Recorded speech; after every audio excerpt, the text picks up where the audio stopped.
Hi guys, welcome back to my channel Abhi blogs. ಇವತ್ತು ನಾವು ಒಂದು ಯೂನಿಕ್ ಆಗಿರೋ ಹೊಸ ಪ್ಲೇಸ್ಗೆ ಹೋಗ್ತಿದ್ದೀವಿ. ಹಂಗೆ ಗಾಡಿದು ಓನರ್ಶಿಪ್ ರಿವ್ಯೂ ಕೊಡೋಲ್ಲ ಅಂದ್ಬಿಟ್ಟು ಪ್ಲ್ಯಾನ್ ಬಂತು.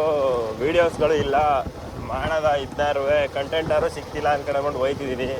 ಈ ಪ್ಲೇಸ್ ನೋಡ್ತಿದ್ದೀರಲ್ಲ, ನಮ್ಮೂರ ಹತ್ರನೇ ಇರೋದು. ಸಖತ್ತಾಗೈತೆ. ಸುತ್ತಮುತ್ತ ಬೆಟ್ಟ ಗುಡ್ಡ ಗದ್ದೆ. ಈಗ ನಾವು ಹೋಗ್ತಿರೋದು ಹೊಳೆ ಹತ್ರ. ಅಂಥ ನೇಚರಲ್ಲಿ ನಿಮಗೆ ಒಂದೊಳ್ಳೆ ರಿವ್ಯೂ ಕೊಟ್ಟರೆ ನಿಮಗೂ ಒಂಥರ ಚೆನ್ನಾಗಿರುತ್ತೆ ಅನಿಸ್ತು. ಅದಕ್ಕೆ ಕರ್ಕೊಳ್ತಿದ್ವಿ.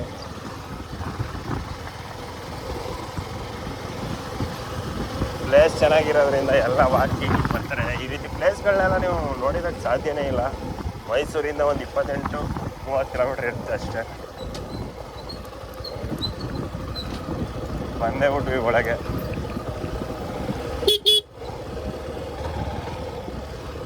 ಇವಾಗ ಮಾತ್ರಕ್ಕೆ ನೋಡಿ ಯಾವ ರೇಂಜ್ಗೆ ಐತೆ. ಸುತ್ತಮುತ್ತ ಬೆಟ್ಟ ಗುಡ್ಡ, ಕಬಿನಿ ನದಿ ಇರುವ ಬನ್ನಿ. ಕಬಿನಿ ನದಿ ಅಂಥ ಪ್ಲೇಸಲ್ಲಿ ಗಾಡಿ ರಿವ್ಯೂ ಕೊಡಬೇಕು ಅಂತಂದ್ಬಿಟ್ಟು ನಿಮಗೋಸ್ಕರ ಇಷ್ಟೆಲ್ಲ ರಿಸ್ಕ್ ತಗೊಂಡು ಬರ್ತಾ ಇದ್ದೀವಿ.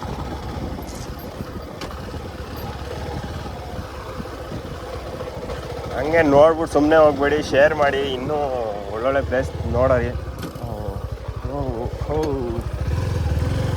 ನೋಡ್ದೆ ಗೊತ್ತಾಗ್ಬಿಟ್ವಿ.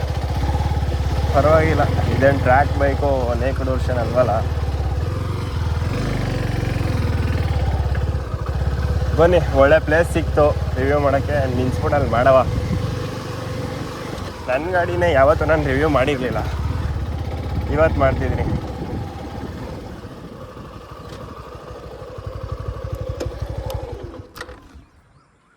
ಸಾಕು ನೇಚರ್ನ ನೋಡಿದ್ದು, ಈಗ ಗಾಡಿ ಬಗ್ಗೆ ತಿಳ್ಕೊಳವ.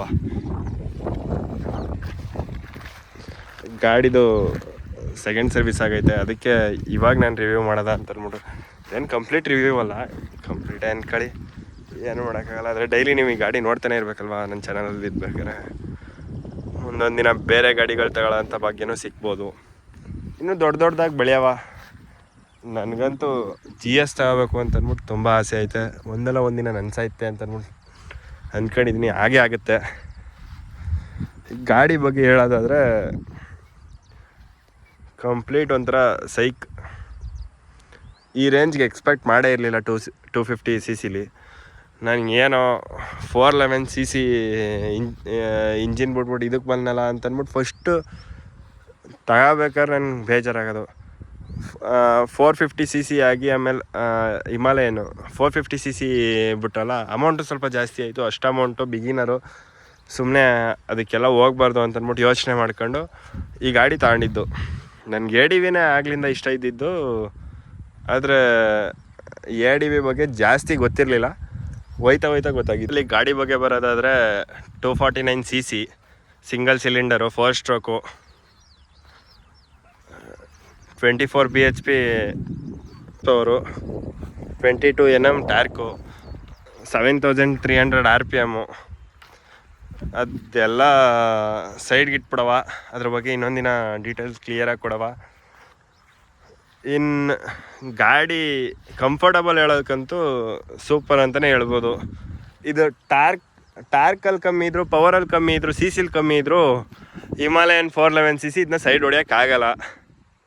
ನಾವೇ ಡ್ರಾಗ್ ರೇಸ್ ಎಲ್ಲ ಮಾಡಿ ನೋಡ್ಬಿಟ್ಟಿದ್ದೀವಿ. ಅದು ಸುಮ್ಮನೆ 411 cc ಹಿಮಾಲಯನ್ ಅಂತಲ್ಲ, ಈ ರಾಯಲ್ ಎನ್ಫೀಲ್ಡ್ ಗಾಡಿಗಳೇ ಅಷ್ಟು. ಬರೀ CC ಜಾಸ್ತಿ ಇರುತ್ತೆ ಅಷ್ಟೇ, ಪರ್ಫಾರ್ಮೆನ್ಸ್ ಇರೋಲ್ಲ.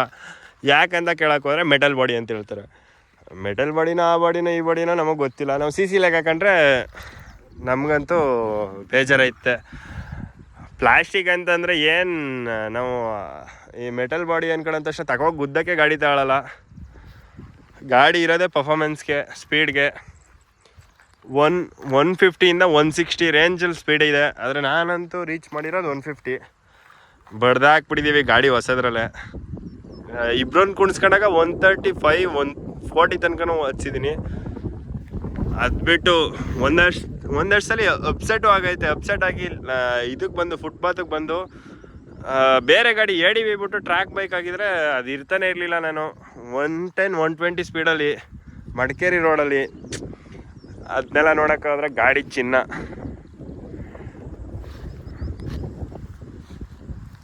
ಸರ್ವಿಸ್ಗಳ ವಿಚಾರಕ್ಕೆ ಬಂದರೆ ಫಸ್ಟ್ ಸರ್ವಿಸು ಅವ್ರು ಏನು ಮಾಡಿದ್ರು ಏನೋ ಗೊತ್ತಿಲ್ಲ. ಒಟ್ನಲ್ಲಿ ಫ್ರೀ ಸರ್ವಿಸ್ ಅಂತ ಮಾತ್ರ ಹೇಳ್ತಾರೆ ಬಾಯಲ್ಲಿ. 900 ಚಾರ್ಜ್ ಮಾಡಿದ್ರು.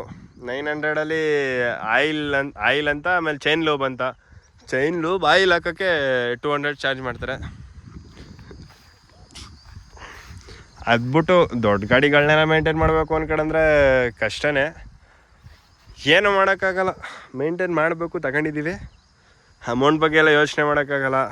ಆಮೇಲೆ ಸೆಕೆಂಡ್ ಸರ್ವಿಸ್ ಕೂಡ ಆಗೈತೆ. ಸೆಕೆಂಡ್ ಸರ್ವಿಸು 5000ಗೆ, ಫಸ್ಟ್ ಸರ್ವಿಸು 750ಗೆ, 1000ಗೆ ಮಾಡಿಸಿದ್ದು. 4500ಗೆ ಸೆಕೆಂಡ್ ಸರ್ವಿಸ್ ಅಲ್ಲಿದ್ದು. 4500ಇಂದ 5000 ತನಕ. ಆದರೆ ನಾವು 5000 ಆದಮೇಲೆ ಮಾಡಿಸಿದ್ದು.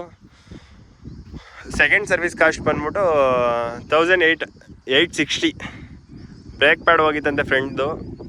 ಆಮೇಲೆ ಆಯಿಲ್ ಚೇಂಜು, ಚೈನ್ ಲೂಬು, ಇಷ್ಟಕ್ಕೆ ಕಾಸ್ಟ್. ನಾನು ಇನ್ನೂ ಹೆವಿ ಆಯ್ತೆ ಅಂತ ಅಂದ್ಬಿಟ್ಟು 2500 ರೂಪಾಯಿ ಅವರೇಜ್ ಹಾಕೊಂಡಿದ್ದು. ಆದರೂ ಕಮ್ಮಿ ಬಂತು. ಕಮ್ಮಿ ಅಂದರೆ ಕಮ್ಮಿ ಅಲ್ಲ, ಆದರೂ ಕಮ್ಮಿ ಬಂತು ಅಂತ ಅನ್ಕೋಬೇಕು. ಏನೂ ಮಾಡೋಕ್ಕಾಗಲ್ಲ. ಇನ್ನು ಅದೆಲ್ಲ ಬಿಟ್ಟು ಎಕ್ಸ್ಟ್ರಾ ಫಿಟ್ಟಿಂಗ್ಸ್ ಏನೇನೈತೆ ಅಂತ ನೋಡೋ ಬನ್ನಿ. ಎಕ್ಸ್ಟ್ರಾ ಫಿಟ್ಟಿಂಗ್ಸ್ ಅಂತ ಅಂದರೆ ಇದು ಸೇಫ್ ಗಾರ್ಡು, ಮೋಟೋ ಟಾರ್ಕ್ದು 6000 ಬಿಲ್ ಇದ್ದಿದ್ದು. ನನ್ನ ಫ್ರೆಂಡ್ ಅವ್ರು ಇದರಿಂದ ಅವನು ಕರ್ಕೊಂಡು ಹೋಗಿ ಕೊಡಿಸಿದ್ದು. 1000 ಡಿಸ್ಕೌಂಟಾಗಿ 5000. ಇದು ಫಿಟ್ ಮಾಡೋಕ್ಕೆ 500 ರೂಪಾಯಿ ತಗೊಂಡ್ರು. 5500 ಟೋಟಲ್ ಅದ್ರ ಬಿಲ್ಲು. ಮತ್ತು ಅದು ಬಿಟ್ಟು fog light extra fitting. Fog light ನೋಡ್ತಾ ಇದ್ದೀರಲ್ಲ, HH ಇದು 2 HH ಇದು. ಒಂದು ಗೂಬೆ ಲೈಟು, ಇನ್ನೊಂದು 2 ಫಾಗ್ ಲೈಟು. ಫಾಗ್ ಲೈಟ್ಗೆ 1500, ಅದಕ್ಕೆ 750 2ರಿಂದ 3000. ಫಿಟ್ ಮಾಡೋಕ್ಕೆ 1200 ರೂಪಾಯಿ ತಗೊಂಡ ಪುಣ್ಯಾತ್ಮ. 1 ರೂಪಾಯಿ ಕಮ್ಮಿ ಮಾಡ್ಕೊಳ್ಳಿಲ್ಲ. ಅದಕ್ಕೆ ಹೇಳೋದು, ಕೆಲಸನಾರು ಕಲ್ತ್ರೆ ಅಂತ ಕುಂತ್ಕೊಂಡು ನಾವೇ ಬಿಚ್ಚಿ ಕಮ್ಮಿ ಇದು ಮಾಡ್ಬೋದಿತ್ತು. ಬರೀ ಅರ್ಧ ಗಂಟೆ 1 ಅವರ್ ಕೆಲಸಕ್ಕೆ 1200 ರೂಪಾಯಿ ತಗೊಂಡ್ರು ಅಂದ್ಕೊಂಡ್ರೆ 1 ರೂಪಾಯಿ ಬಂಡವಾಳ ಇಲ್ಲ. ಎಲ್ಲ ಸುಚ್ಚು ಗಿಚ್ಚೆಲ್ಲ ನಾವೇ ತಂದು ಕೊಡ್ತೀವಿ. 1200 ರೂಪಾಯಿ ಅಂದರೆ ಲೆಕ್ಕ ಕಳಿ. ದಿನಕ್ಕೆ ನನ್ನಂತ 4 ಕಸ್ಟಮರ್ ಬಂದರೆ 4000 ರೂಪಾಯಿ. ಮಾಸ್ಟರ್ ಡಿಗ್ರಿ ಮಾಡೋದ್ರ ಬದಲು ಕರೆಂಟ್ ವರ್ಕ್ನಾರು ಕಲ್ತ್ಬಿಟ್ರೆ, ಕರೆಂಟ್ ವರ್ಕ್ ಎಲ್ಲ ಸರಿ, ಬೈಕ್ ರಿಪೇರಿ ಮಾಡೋದಾದ್ರೂ ಕಲ್ತ್ಬಿಟ್ರೆ ಅದಾದರೂ ಯೂಸ್ ಆಯ್ತು. ಆಗಲೇ ಫಾಗ್ ಲೈಟ್ದು ಇದು ಬೀಳ್ಸ್ಕೊಂಡಿದ್ದೀನಿ ಲೆನ್ಸ್ನ. ಹುಡುಕ್ತಾ ಇದ್ದೀನಿ ಹೊಸದೇ ತಗೋಬೇಕಂತ. ಹೊಸದು ತಗೊಳ್ಳೋ ಅಷ್ಟು ಬಜೆಟ್ ಇರಲಿಲ್ಲ. ಬಜೆಟ್ ಬಂದಮೇಲೆ ಇದು ಮಾಡೋದ ಅಂತ ಅಂದ್ಬಿಟ್ಟು ಸುಮ್ಮನೆ ಅದೇ. ಇನ್ನು ಎಕ್ಸ್ಟ್ರಾ ಏನೇನು ಮಾಡಿಸ್ಬೇಕು ಅಂದ್ಕೊಂಡ್ರೆ ಟಾಪ್ ಬಾಕ್ಸ್ ಮತ್ತು ಸೈಡ್ ಬಾಕ್ಸ್ಗೆ ಇದಾಗಿಸ್ಬೇಕು ಗಾರ್ಡ್ನ. ಅದಾದಮೇಲೆ ಮೌಂಟು GPS ಮೌಂಟ್ ಹಾಕ್ಸ್ಬೇಕು. ಅತಿ ಶೀಘ್ರದಲ್ಲೇ ಹಾಕ್ಸ್ಬೇಕು. ಅಮೌಂಟ್ ಇಲ್ಲ, ಅದಕ್ಕೆ ಸುಮ್ಮನೆ ಇದ್ದೀನಿ. ಅದ್ಬಿಟ್ಟು ಈಗಾಗಲೇ ಗಾಡಿ ಬಂದಾಗಲಿಂದ ಹೆವಿ ಬೇಜಾನ್ ಖರ್ಚಾಗೋಗಿದೆ. ಪೆಟ್ರೋಲು ಅಂತ ಅಂದ್ಬಿಟ್ಟು 1 ರೂಪಾಯಿ ಖರ್ಚಾಯ್ತಿರ್ಲಿಲ್ಲ ಅದಕ್ಕೂ ಮುಂಚೆ. ಗಾಡಿ ಬಂದಮೇಲೆ ಹೆಂಗೆ ಹೋಯ್ತೈತೆ ಅನ್ನೋದೇ ಗೊತ್ತಾಯ್ತಿಲ್ಲ. ಏನು ಮಾಡೋಕ್ಕಾಗಲ್ಲ. ಗಾಡಿ ಖರ್ಚು ಮಾಡಿದ್ದೆಲ್ಲ ಲೆಕ್ಕ ಇಟ್ಕೊಳಕ್ಕಾಗಲ್ಲ. ಅದಲ್ಲದೆ ಇನ್ನೊಂದು ಮಾತು ಏನು ಅನ್ಕೊಂಡ್ರೆ, ಬೇರೆ ಟೈಮಲ್ಲಿ ಬೇರೆ ಏನಾದ್ರು ವೇಸ್ಟ್ ಖರ್ಚು ಮಾಡಿದ್ರೆ ಹೊಟ್ಟೆ ಉರಿಯುತ್ತೆ. ಗಾಡಿಗೆ 10,000 ಅಲ್ಲ, 50,000 ಅಲ್ಲ, ಎಷ್ಟೇ ಖರ್ಚು ಮಾಡಿದ್ರು ನಮ್ಮ ಕಣ್ಮುಂದೆ ಇರುತ್ತೆ ಅಂದ್ಬಿಟ್ಟು ಖುಷಿ ಇರುತ್ತೆ. ಅದಂತೂ 100% ನಿಜ. 1 ರೂಪಾಯಿ ಅಲ್ಲ, 1000 ರೂಪಾಯಿ ಖರ್ಚು ಮಾಡಿದ್ರು ಗಾಡಿಗೆ ಖುಷಿ ಇರುತ್ತೆ. ಟೋಟಲಿ ಇದು ಒಳ್ಳೆ ವ್ಯೂವು. ಆಗಲೇ ಸೂರ್ಯ ಸ್ವಲ್ಪ ಇತ್ತು, ಸಖತ್ತಾಗಿ ಕಾಣ್ತಿತ್ತು. ನೋಡ್ತಿದ್ದೀರಲ್ಲ, ಹೊಳೆ ಪಕ್ಕದಲ್ಲೇ ಗಾಡಿ ಓಡಿಸ್ಕೊಂಡು ಫುಲ್ಲು ಜೋಶ್ ಅನ್ಕೊಳ್ಳಿ, ಗಾಡಿ ಗಿಡಿ ತೊಳ್ಕೊಂಡು. ಹಳ್ಳಿ ಲೈಫೇ ಒಂಥರ ಚೆಂದಾಗರು. ಆದರೂ ಹಳ್ಳಿಲಿದ್ರು ಹಳ್ಳಿ ಲೈಫ್ ಎಂಜಾಯ್ ಮಾಡೋಕ್ಕಾಯ್ತಿಲ್ಲ. ಕಾಲೇಜ್ಗೆ ಹೋಗಿದ್ದು ಬರೋ ಅಷ್ಟಲ್ಲೇ ಟೈಮ್ ಆಗೋಯ್ತೆ. ಮಾಡವ ಫ್ಯೂಚರಲ್ಲಿ ಏನು ಮಾಡ್ತೀವಿ, ಮನೇಲೇ ಬಿದ್ದಿರ್ತೀವಲ್ಲ. ನಮಗೆ ಜಾಬ್ ಕೊಟ್ಟು ಕರ್ಕೊಳ್ಳೋ ನನ್ನ ಮಕ್ಕಳು ಯಾರೂ ಇಲ್ಲ. ಯಾಕಂದರೆ ನಾವು ದೊಡ್ಡ ಸೋಂಬೇರಿ ನನ್ನ ಮಕ್ಕಳು.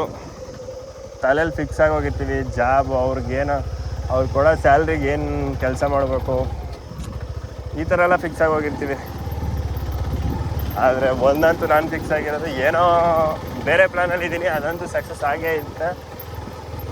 ಎಲ್ರಿಗೂ ಹೇಳೋದು ಒಂದೇ, ನಿಮ್ಮ ಪ್ಲ್ಯಾನ್ನ ಫಸ್ಟು ದೊಡ್ಡದಾಗಿ ಮಾಡ್ಕೊಳ್ಳಿ, ಅದನ್ನ ಎಕ್ಸಿಕ್ಯೂಟ್ ಮಾಡಿ, ಟ್ರೈ ಮಾಡ್ತಾ ಹೋಗಿ, ಸೋತ್ರು ಬಿಡ್ಬೇಡಿ. ಒಂದಲ್ಲ ಒಂದು ದಿವಸ ಹಾಗೇ ಆಗುತ್ತೆ. ಎಷ್ಟೋ ಎಕ್ಸಾಂಪಲ್ಗಳವೆ.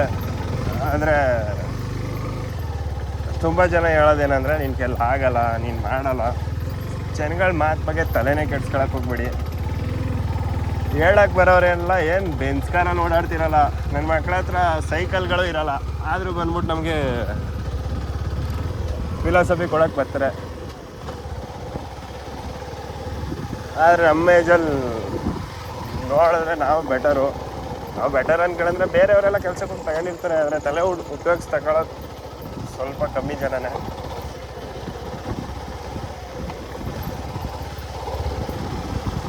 ನಮ್ಮ ಏಜಲ್ಲಿ ಮನೇಲಿ ಏನೂ ಕೇಳಿದೆ ಗಾಡಿ ತಗೊಳ್ಳೋದು ಅನ್ಕೊಂಡ್ರೆ ತುಂಬ ಕಷ್ಟ. ಅದು ಕೆಲ್ಸಕ್ಕೆ ಹೋಗಿದೆ.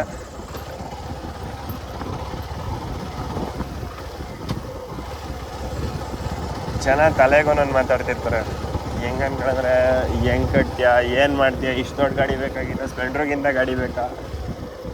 ಅವ್ರಿಗೆಲ್ಲ ರಿಯಾಲಿಟಿ ಗೊತ್ತಿರಲ್ಲ. ಸ್ಪ್ಲೆಂಡ್ರು ಬೆಸ್ಟೇ, ಅದು ಇಲ್ಲೆಲ್ಲ ಓಡಾಡೋಕ್ಕೆ, ಆಚೆ ಗೀಚೆ ಓಡಾಡೋಕ್ಕೆ. ಆದರೆ ಇನ್ನೊಂದು ಸ್ವಲ್ಪ ದೊಡ್ಡ ಗಾಡಿಗಳವೆ, ಅವು ಕೊಡೋ ಮಜಾನೇ ಬೇರೆ.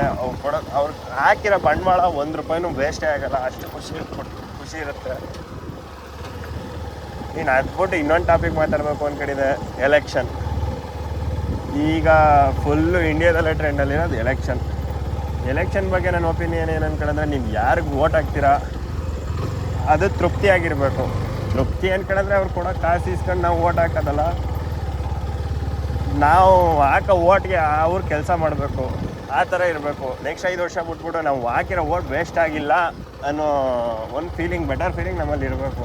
ಅದು ಬಿಟ್ಬಿಟ್ಟು ಯಾರ್ಯಾರಿಗೂ ಹಾಕ್ಬಿಟ್ಟು ಅವ್ರು ದುಡ್ಡು ಮಾಡ್ಕೊತಾರೆ ಹೊರತು ನಾವು ಸುಮ್ಮನೆ ವೇಸ್ಟಾಗಿ ಅವ್ರು ಮಾಡ್ಕೊಳ್ಳೋ ದುಡ್ಡನ್ನ ನೋಡ್ತಾ ಕುಂತಿರ್ತೀವಿ. ಅವ್ರ ಬಗ್ಗೆ ನಾವಿಲ್ಲಿ ಜಗಳ ಆಡ್ತಾ ಕೂತಿರ್ತೀವಿ. ನಮ್ದು ಆ ಪಕ್ಷ ಈ ಪಕ್ಷನ ತಲೆಯಿಂದ ತೆಗೆದೇ ಹಾಕ್ಬಿಡಿ. ಯಾರು ಬಂದ್ಬಿಟ್ಟು ಪಕ್ಷದವ್ರು ಬಂದ್ಬಿಟ್ಟು ಯಾರು ಏನು ಮಾಡಲ್ಲ. ಮಾಡೋದೇ ನಿಮ್ಮ ಕ್ಷೇತ್ರದ MLAಗಳು MP ಗಳು, ಅದನ್ನ ನೀವು ತಲೆಯಲ್ಲಿ ಇಟ್ಕೊಳ್ಳಿ.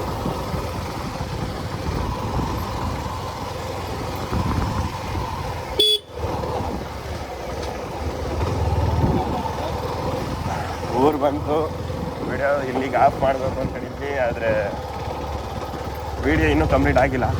ಬನ್ನಿ ಮಾತಾಡ್ತಾನೆ ಹೋಗವ. ನಾಚ್ಕೊಂಡ್ರೆ ಬೆಳೆಯೋದು ತುಂಬ ಕಷ್ಟ. ನಾಚ್ಕೊಂಡು ಹಿಂಗಿರೋದು. ಇಲ್ಲಾಂದರೆ ನಾವು ಯಾವಾಗಲೂ ವೀಡಿಯೋ ಸ್ಟಾರ್ಟ್ ಮಾಡಿ ಡೈಲಿ ಒಂದೊಂದು ವೀಡಿಯೋ ಅಪ್ಲೋಡ್ ಮಾಡ್ತಿದ್ರು. ಇಷ್ಟೊತ್ತು ನಾವೇನೋ ಆಗಿರ್ತಿದ್ವಿ ಜೀವನದಲ್ಲಿ.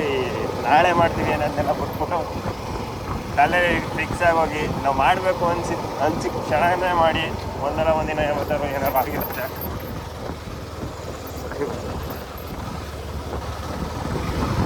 ಇಲ್ಲಿ ನೋಡಿ, ಈ ಜನಗಳು ಹಾಕಿರೋ ಓಟು ಸ್ವಲ್ಪನೂ ಯೂಸ್ ಆಗಿಲ್ಲ.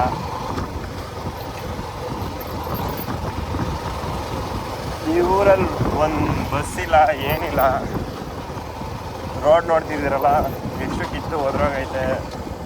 ADVಲೇ ಎಷ್ಟು ಕಷ್ಟ ಆಯ್ತೈತೆ ಅನ್ಕೊಂಡ್ರೆ ಇನ್ನು ಬೇರೆ ಬೈಕ್ಗಳೆಲ್ಲ ಬರೋಕ್ಕೆ ಎಷ್ಟು ಕಷ್ಟ ಆಗ್ಬೋದು ಹೇಳಿ.